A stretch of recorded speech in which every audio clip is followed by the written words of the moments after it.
Uvira. Point de situation du mardi 17 mars 2026 dans la plaine de la Ruzizi.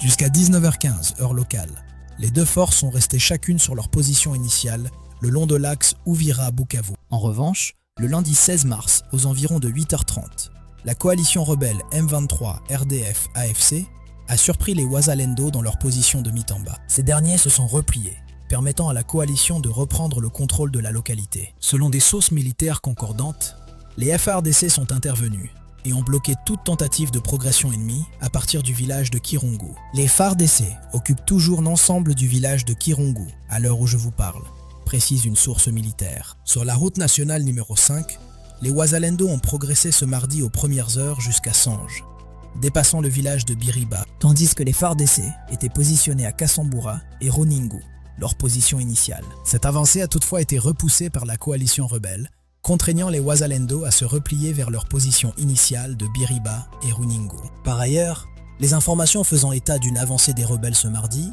ou d'une fuite des autorités d'Uvira vers Bujumbura ou Baraka sont toutes fausses, basées sur la manipulation et une propagande de la coalition rebelle. Il convient de rappeler que Runingu et Sangé sont des localités situées sur la RN5, à quelques heures de route d'Uvira. La coalition rebelle n'a pas significativement progressé au-delà de ses positions depuis son retrait de la ville d'Uvira. Les rumeurs évoquant une présence imminente des rebelles aux portes de la ville relèvent davantage d'une tentative d'alimenter la psychose, la ligne de front restant globalement inchangée depuis leur dernier retrait de la ville.